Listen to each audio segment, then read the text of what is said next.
Menyapa Bapak Ibu Saudara dengan Shalom dimanapun Bapak Ibu Saudara berada. Saya yakin, saya percaya kasih dan kemurahan Tuhan tetap menjadi bagian dalam kehidupan kita. Malam hari ini izinkan saya menyampaikan kebenaran firman Tuhan buat kita semuanya. Kiranya ini menjadi kekuatan buat setiap kita semua dalam menghadapi berbagai macam hal yang Tuhan izinkan terjadi dalam kehidupan kita hari-hari ini, Bapak Ibu Saudara ya. Yuk saya ajak kita buka Alkitab kita dulu di dalam Ibrani pasal yang ke-11 ayat yang ke-31. Ibrani pasal yang ke-11 ayat yang ke-31. Mari Bapak Ibu Saudara kita menuju ke Ibrani di pasal yang ke-11. Kita tahu Ibrani pasal ke-11 adalah berbicara tentang iman.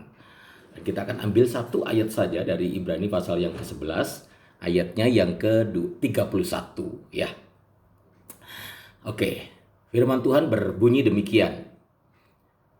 Karena iman, maka Rahab perempuan sundal itu tidak turut binasa bersama-sama dengan orang-orang durhaka, karena ia telah menyambut pengintai-pengintai itu dengan baik. Sekali lagi ya.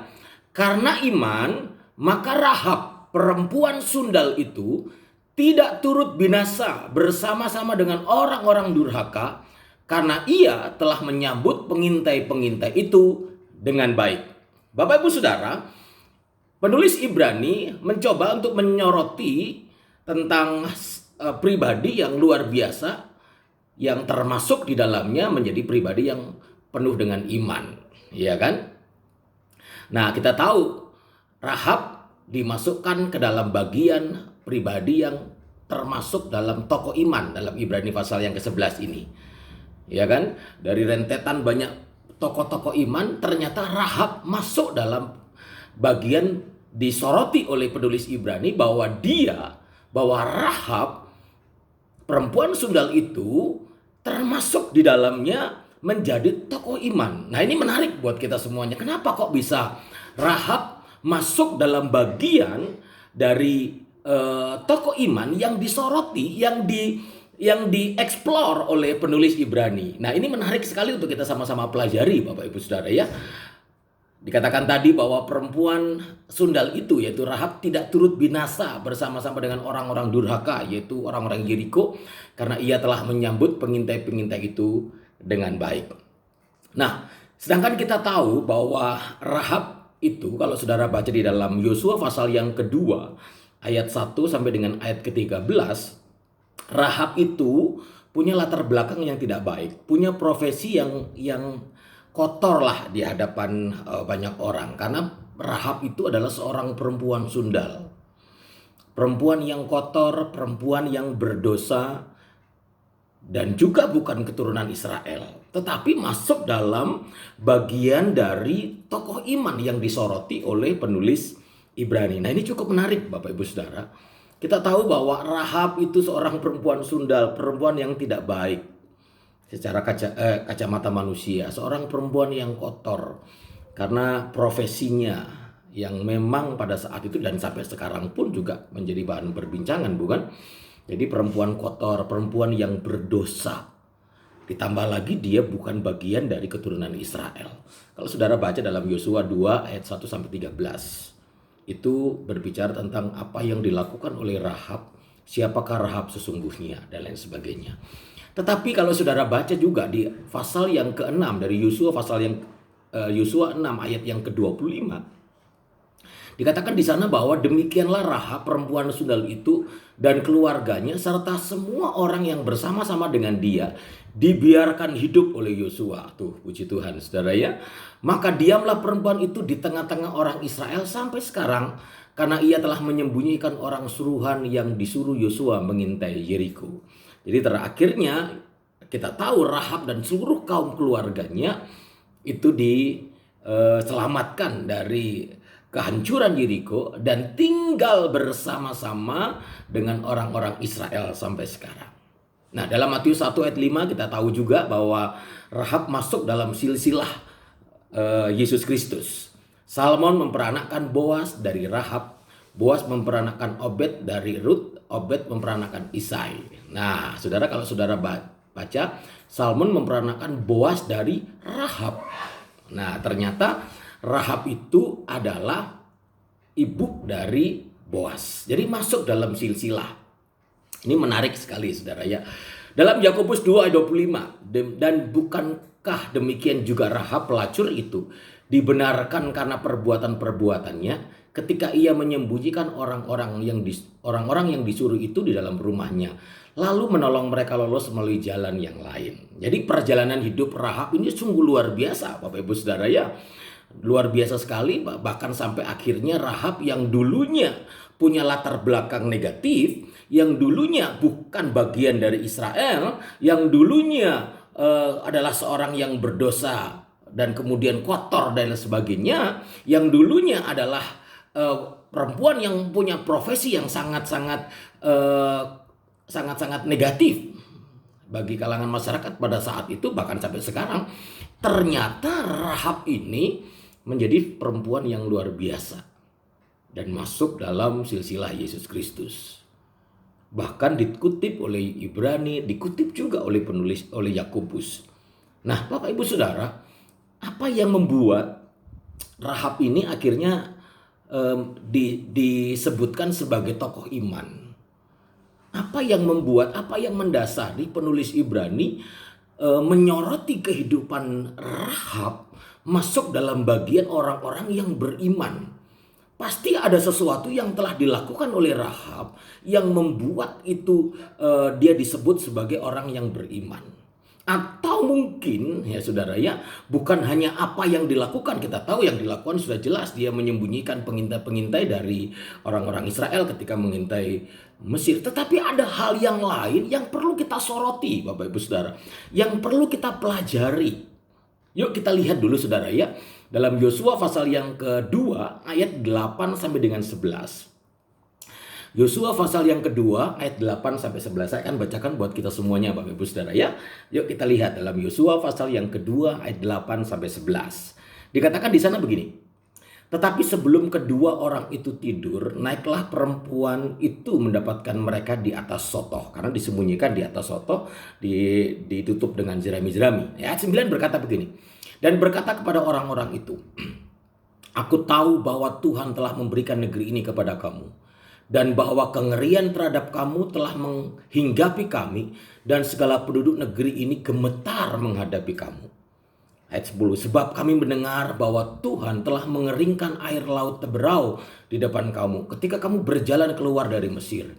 Dan apa yang kamu lakukan kepada kedua raja orang Amori yang di seberang sungai Yordan itu, yakni kepada Sihon dan Og, yang telah kamu tumpas.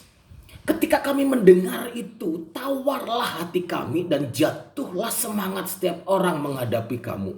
Sebab Tuhan Allahmu ialah Allah di langit di atas dan bumi di bawah. Nah, Bapak Ibu Saudara, ternyata yang mendasari seorang bernama Rahab berani menyembunyikan pengintai dari Israel pada waktu itu ketika bangsa Israel akan dipakai Tuhan menghancurkan kota Yeriko dan penduduknya. Yang dilakukan oleh Rahab itu didasari dari apa yang dikatakan dia di dalam pasal 2 ayat 9 sampai ke 11 ini Bapak Ibu Saudara. Kalau saudara perhatikan baik-baik apa yang disampaikan oleh Rahab, perkataan dari Rahab ini menunjukkan hal yang luar biasa, yang akhirnya dia berani mengambil keputusan, dia berani mengambil resiko untuk menyelamatkan dua pengintai itu. Resikonya adalah kematian, resikonya adalah nyawanya dia sendiri, tapi dia berani ambil keputusan itu karena punya dasar yang luar biasa. Dasarnya, dasar pemikirannya itu adalah ayat 9 sampai dengan ayat ke-11 dari Yosua pasal yang kedua ini. Ini adalah dasarnya ketika dia berani mengambil keputusan, mengambil resiko yang begitu berat, yaitu menyelamatkan dua pengintai orang Israel itu. Nah, Bapak Ibu Saudara kasih dalam Tuhan, kalimat yang dipakai oleh Rahab pada saat itu, yaitu aku tahu bahwa Tuhan telah memberikan negeri ini kepada kamu. Kami mendengar bahwa Tuhan telah mengeringkan air laut Teberau. Sebab Tuhan Allahmu ialah Allah di langit, di atas, dan di bumi di bawah. Ini menunjukkan bahwa kalimat yang dipakai Rahab itu, dia secara tidak langsung, kalau boleh saya buat intisarinya, dia berkata bahwa aku tahu dan aku dengar tentang perbuatan Allah yang luar biasa atas bangsa Israel. Dan aku percaya akan Allahnya Israel. Kalau boleh saya persingkat, saya rangkumkan perkataan dari Rahab dalam pasal 2 ayat 9 sampai ke 11 tadi itu. Rahab secara tidak langsung dia berkata, aku tahu dan aku dengar tentang perbuatan Allah yang hebat atas bangsa Israel. Aku tahu dan aku dengar dengan jelas betapa hebatnya Tuhan yang engkau sembah. Sehingga dia sudah melakukan perbuatan-perbuatan yang luar biasa atas kehidupan bangsa Israel, atas seluruh orang-orang Israel. Dan aku gemetar. Dan akhirnya aku ambil keputusan untuk percaya kepada Allahnya Israel. Nah, Bapak Ibu Saudara, ini penting Bapak Ibu Saudara. Pernyataan dari Rahab ini adalah titik awal. Saudara, starting pointnya dari Rahab ketika dia mengambil keputusan untuk menyelamatkan 2 orang pengintai itu, karena didasari dari ini Bapak Ibu Saudara. Karena didasari dari hatinya bahwa dia sudah dengar, dia sudah tahu tentang perbuatan Allah yang hebat, tentang perbuatan Allah yang luar biasa atas bangsa Israel. Dan dia mengambil keputusan, Allahmu itu adalah Allah di atas dan bumi di bawah. Aku mau percaya kepada dia. Nah, Bapak Ibu Saudara, ini perkataan Rahab yang luar biasa. Secara tidak langsung Bapak Ibu Saudara, kalau boleh saya buat sedikit menyimak, ini adalah judul jadi khotbah saya hari ini. Rahab adalah pribadi yang mampu menemukan Tuhan. Dari perkataannya, dari pernyataan Rahab, dari akhirnya melahirkan sebuah tindakan menyelamatkan 2 pengintai itu, karena Rahab mampu menemukan Tuhan. Saya berikan tema khotbah saya hari ini adalah menemukan Tuhan. Rahab pribadi yang mampu menemukan Tuhan di tengah-tengah keadaannya, di tengah-tengah kehidupannya yang kotor, di tengah-tengah keadaan kekacauan dan mungkin juga ketakutan, kengerian karena mendengar bangsa Israel sudah menyeberang dari sungai, melewati sungai Yordan. Dia tahu itu. Dan akhirnya apa yang terjadi Bapak Ibu Saudara? Rahab dibuat Tuhan mampu menemukan pribadinya. Atau Rahab adalah pribadi yang mampu menemukan Tuhan. Pesan Tuhan hari ini buat kita semuanya, yuk mari kita menjadi pribadi yang mampu menemukan Tuhan. Menemukan Tuhan, menemukan Tuhan. Kita tahu, kita yakin bahwa Tuhan selalu ada dalam hidup kita. Tetapi masalahnya kita mampu menemukan Dia, enggak?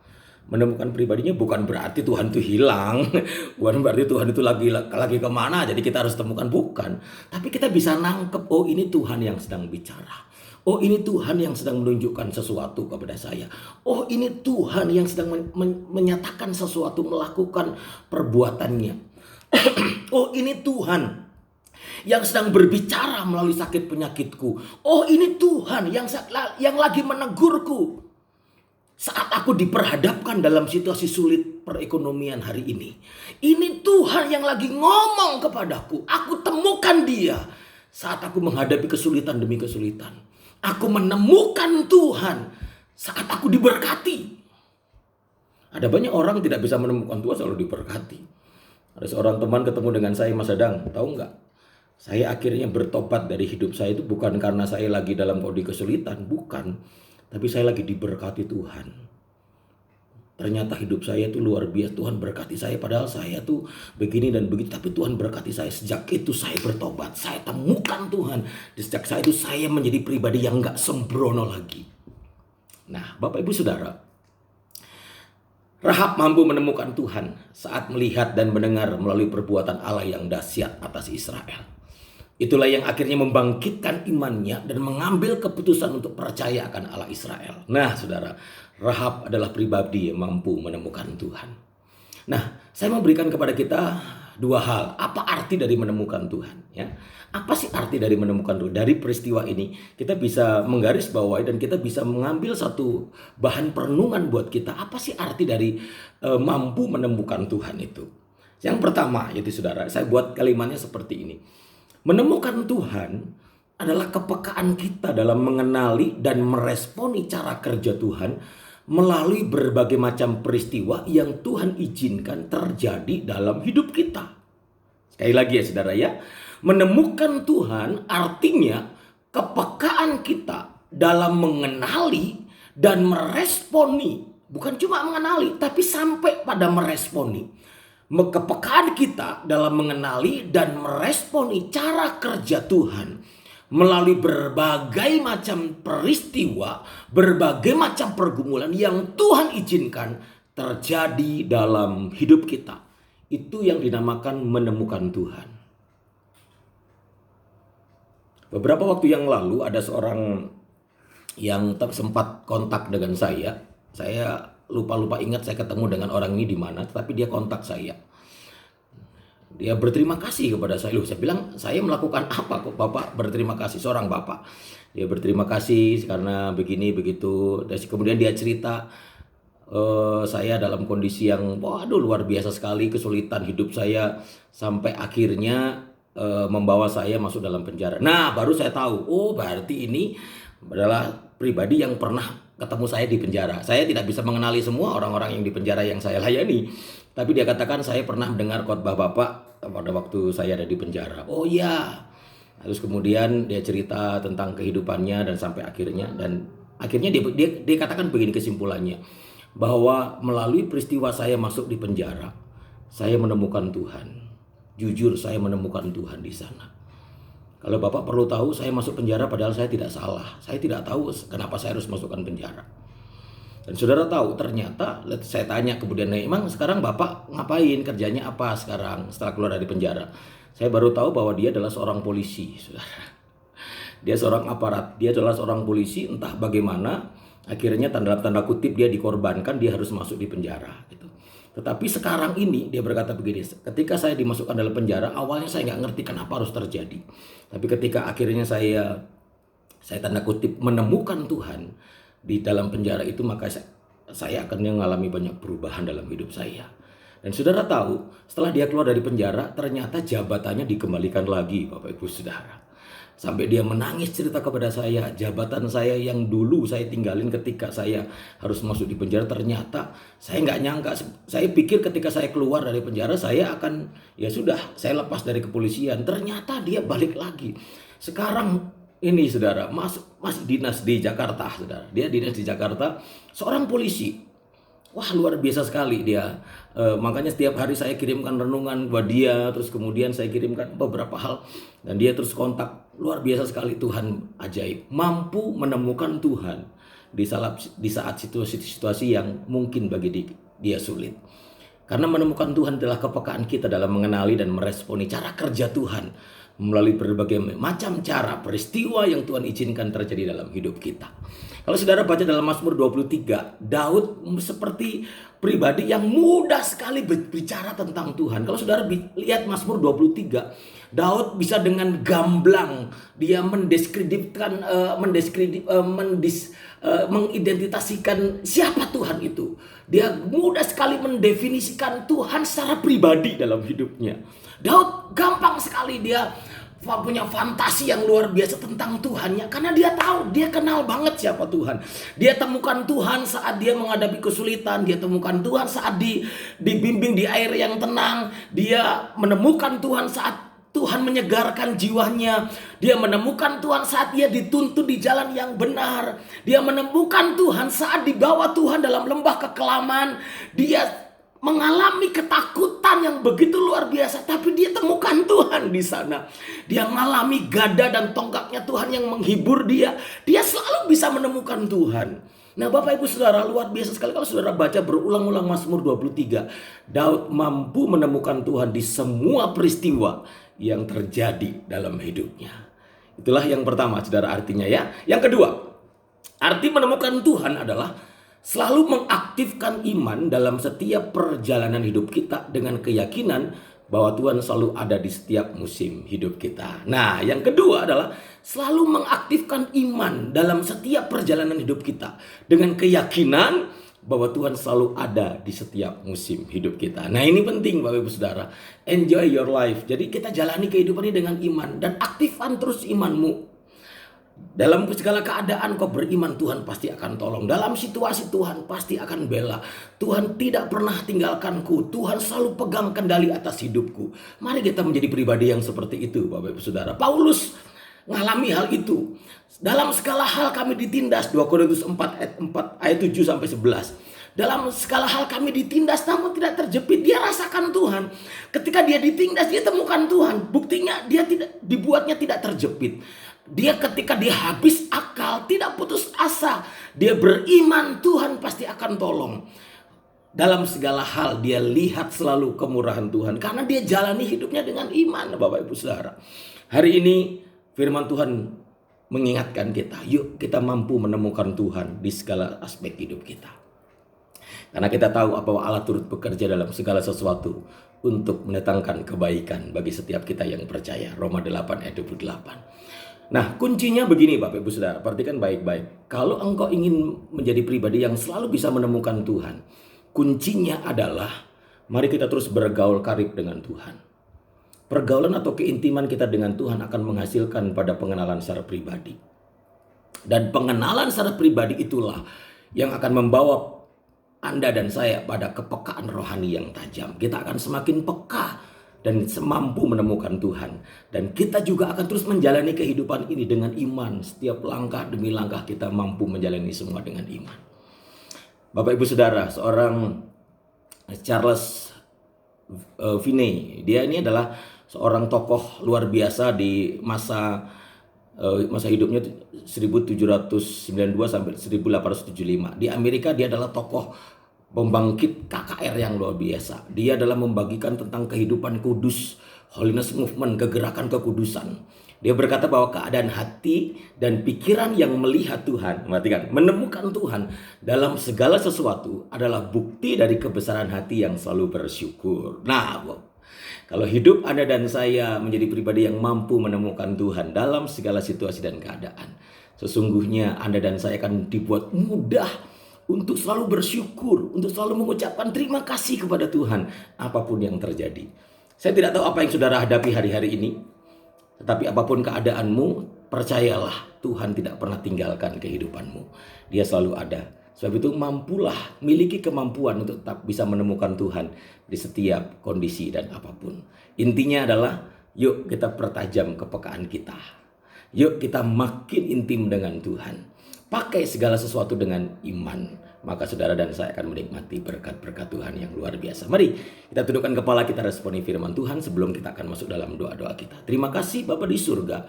Kami bersyukur buat firman-Mu pada hari ini Tuhan. Engkau mengajar kepada kami supaya kami mampu menemukan Tuhan secara pribadi dalam kehidupan kami melalui segala peristiwa-peristiwa yang terjadi.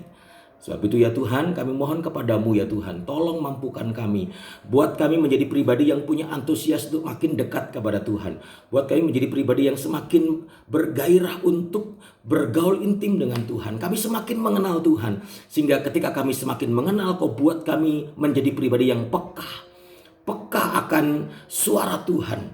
Peka akan rencana dan maunya Tuhan. Dan meresponi dengan baik. Karena itulah yang akan memampukan kami dapat menemukan pribadi-Mu di segala musim kehidupan kami. Dan kami sanggup mempergunakan iman kami, mengaktifkan iman kami. Dalam situasi dan keadaan, langkah demi langkah, kami melakukannya dengan iman. Karena kami tahu kami disertai Tuhan. Allah turut bekerja dalam segala sesuatu untuk mendatangkan kebaikan. Terpujilah nama-Mu di atas segala-galanya.